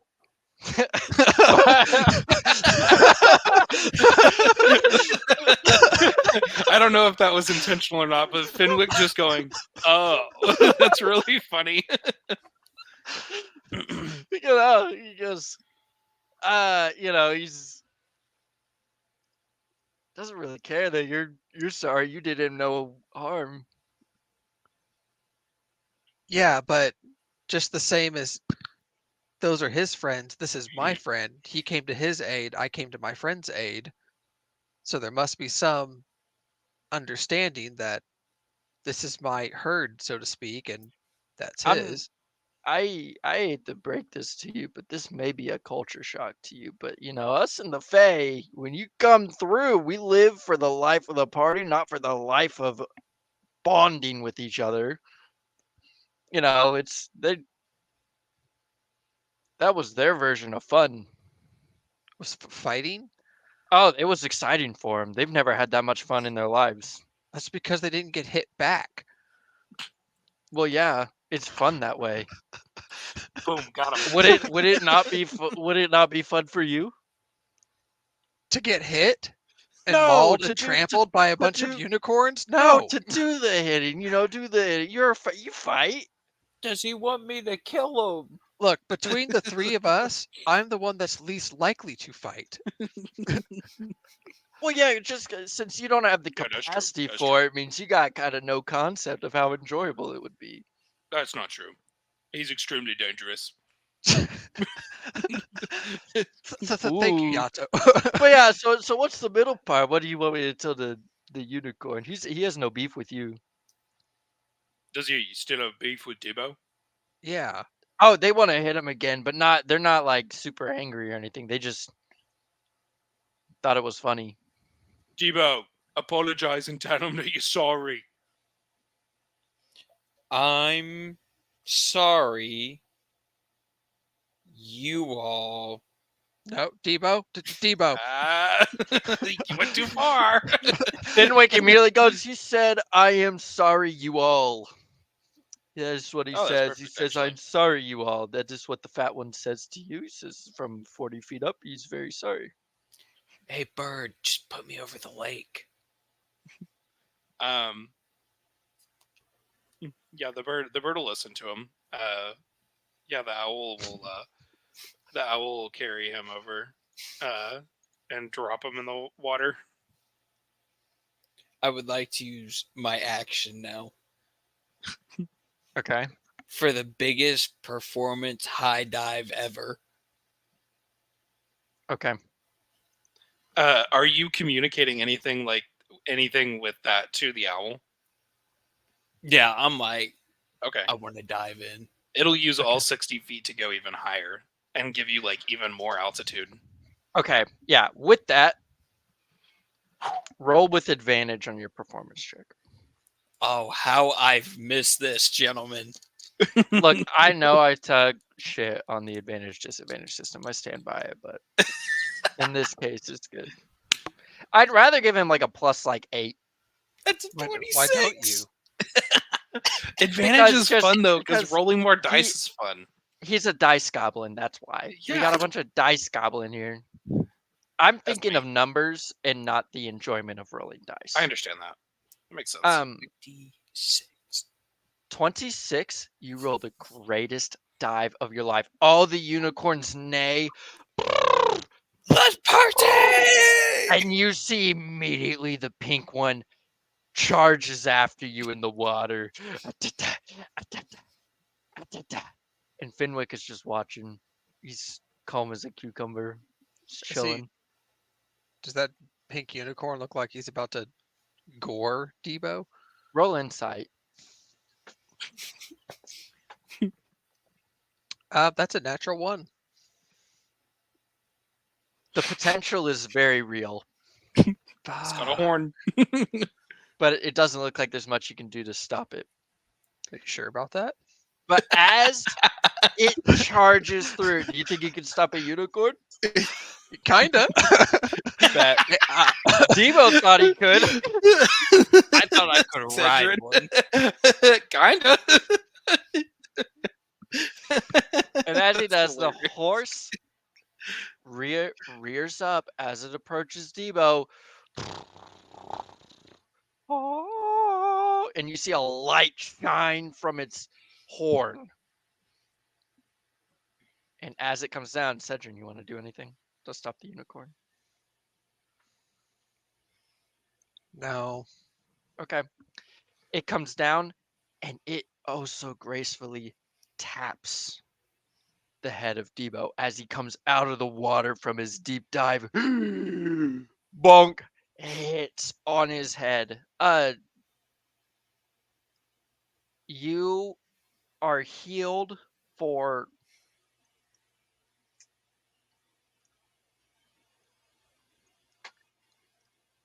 27, 38 hit points, and your testicle grew back. And that is where we'll leave off, gentlemen. Woo! Good performance check. Very good Great. performance check. Great Thanks, performance gentlemen. check. Thank you. I had to get one in. Did God's work. Mm-hmm. It was fun, boys. Sorry for the minor interruption. No, you're Oh, good. it was all good. We didn't even get to your turn yet. Was Well, good? I mean, we did, but like we got you. I texted Michelle. I was like, I'll yeah, text she Michelle. laughed. You I saw that. You missed all these unicorns just beat the living shit out of me. I was half listening through my headset. I was picking it up. Yeah. I got to go take care of friend's dog, Joshua's dog. Ah, So, cool. but I will see you gents next time. Thank you for DMing, Jim. Once again. Thank you, Yeah. Jim. I've missed this. I've missed this too. Me too, This I man. think was a great way to hop back into the It's so campaign. hilarious. This group of characters is so freaking funny. They're Mike, so you cracked me up with that last. Do you think you could stop a unicorn? Kinda. My So favorite funny. my favorite thing is G just as Cedric. He's like, well, what the unicorns say? Oh, Oh. So freaking funny. Fenwick's fun. I like Yeah, being that's Faye. funny. All right, y'all. Love you, boys. Love you too. Thank you Check so you. much. See you next time. Later. Oh, see you. Bye, guys. Oh, bye. That was fun. That was good. Great session, guys. Oh, Great so session. good. Wait, what's the session title? Oh, and your testicle was restored. Unicorns be unicorns. Oh, Yeah. maybe achievement unlocked. Fucked around and found out. that was really good. I wish G had said that out loud. That was so funny. Because then your stepdad said that too. He was like, "Don't fuck around and find out with a unicorn." Thank you again for hopping in. This That's was fun. awesome. I miss this campaign so much. This is so good. Honestly, I'd rather have you DM every week. I'd love to with this one because it's easy. Like we didn't even get to where I wanted to, but honestly, so much shit happened. I didn't think you were gonna go in the water. Well, That like was really funny. when I went to look at it, I didn't come back out to the group. Like I was still in the Mhm. water, just Yeah. yelling at them. Oh yeah, I assume they can hear you because like you know what I actually took it from though is I in these books I was reading that are they're like my modern fairy tale books is they really can only cross over into what is the equivalent of the realm that elves live in, if you do it a certain way, you can't just walk through it. You have to like do something to cross the boundary. So like whether it's like spin around 3 times clockwise and then and then back into it. You know, you can't Yeah. just walk straight into it. It stops. It's a safety mechanism to keep things out of the Feywild that shouldn't be in there. Yeah, that makes sense. For like actual gates, stuff that's like a random mishap, like a tear, anyone can just kind of fall into. But to actually get into, I found I think that's fun way to do it. You know, Man, I've missed this campaign so much. I miss these characters. All of them were so good. I think it took us all a hot minute to get back into it. I was really trying to breathe life back into these characters that we hadn't seen in a while because I felt like I could do it a lot better.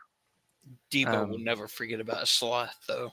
Sloth's so good. I didn't get into him. I wanted to kind of move because I know we got started late. I just had a lot going on today. You're good. It's all good. Yeah, I went and looked at an apartment, and then nice. Abby's been sick, so I went and I got her a card and stopped by her place. But yeah, thank you guys so much. I love this. I want to play again this week because If it you was want to, just so fun. if you want to do this every week, I don't mind picking mine up as like a one shot if you get tired or something. No, I want to continue yours because I enjoy playing it. And also it's very insightful to play a campaign and to be a character because like the player perspective is different than the DM perspective. Yeah. And it right? makes Like it does make you a better player to DM as well. So it's good to be on both sides.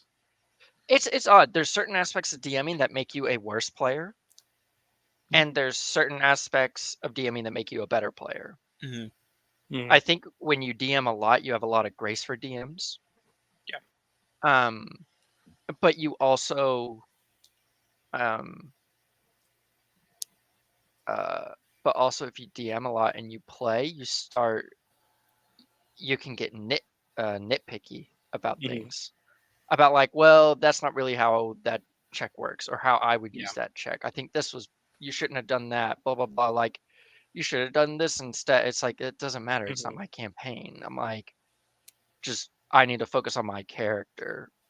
And also how it feels to be a player. Because as a DM, you actually the feeling of being a DM is so different than a player. Because like for me, I'm very happy when you guys just sit and the role play is like really good. Those are my favorite moments. Combat's great, but like just really good role play when you guys are having a really good moment is very satisfying. But and everyone DMs a bit differently. I always have a ticking clock. That's why I tend to be pretty good about ending on time, I feel like.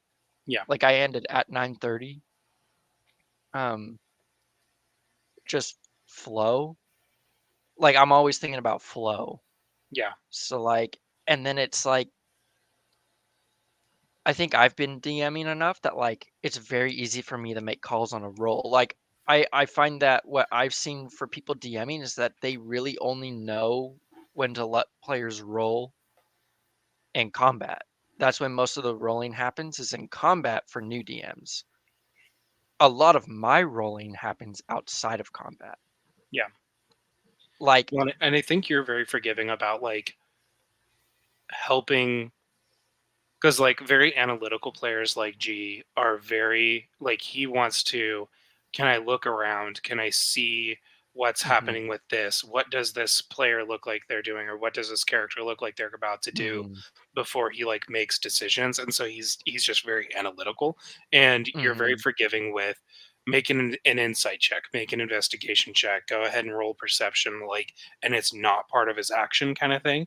It's just a, hey, you've been watching all of this unfold before your turn. Mhm. So that can be part of what you've been doing, kind of thing, while everything else is going on. Because, like, technically everything happens simultaneously. It's the same Yes. 6 seconds.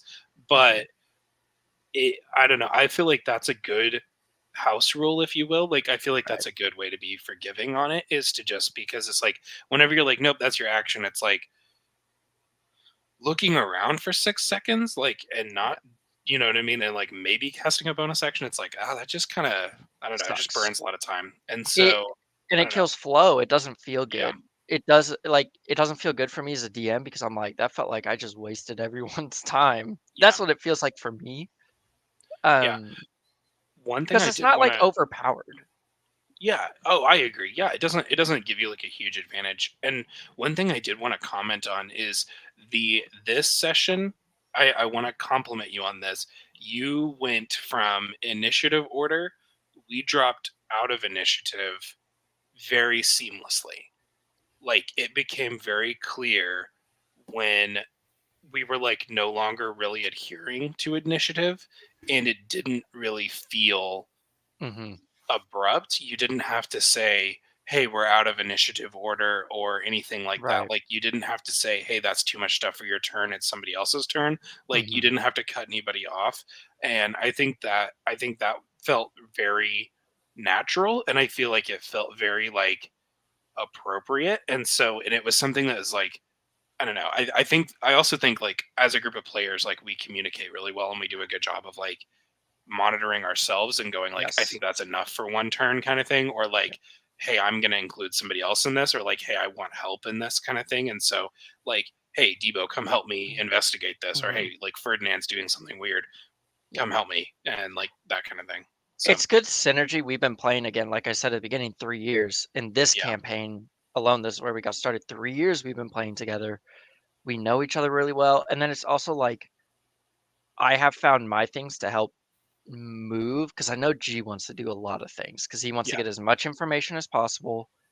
Because one, that's his character, and that's also how he plays. Like I said, very analytical. But it's like Mhm. that's when I step in characters like Fenwick, and I do interrupt sometimes whenever I'm like trying to give someone else space. Mhm. I don't like interrupting, but sometimes I do it just to kind of give some breath, Yeah. if that makes sense. Like so having like Fenwick, but I will honestly tell you, I feel like Fenwick came alive because he started off feeling too much like a NPC. Like he is an Yeah. NPC, but you know what I mean? Like Yeah. and then he kind of started to gain life. Yeah. Yeah. He I feel gained like characteristics. he Yeah. gained characteristics, and I'll tell you what clicked with me. It's something G told me when I brought in Alistair Stormcrow Mhm. and Hadrian Blackbar, and he said those are the first characters that I introduced. That he said it feels like they have their own motivations, Yeah. and immediately I was like, it immediately started. I started to play Fenwick, and I started to fall into like my natural habits, and I remembered what G told me, and I was like, well, he's in this for himself. Like he's Fey, like, and he's Yeah. not going to give you everything you want, even though I want to give you everything you want. And it really brought, I think, life to that character whenever he was Yeah. just like, no, and he's just like, doesn't care. Like it's that very fun, Mhm. spacey character, but that's what clicked with me. I'm like, oh no, these characters have their own motivation. They're not just to cater to the players. Yeah. Like they gotta earn this. Yeah. No, I think that's a really good observation. I couldn't agree more. Hey, gentlemen, I'm gonna log off for the night. Sounds Yep. good. Thank you so much. You're so great, Connor. Love Thank having you, Debo guys. back. Thank you That's guys. good. Have a Thank good you. evening. You too. Bye. Later. Night.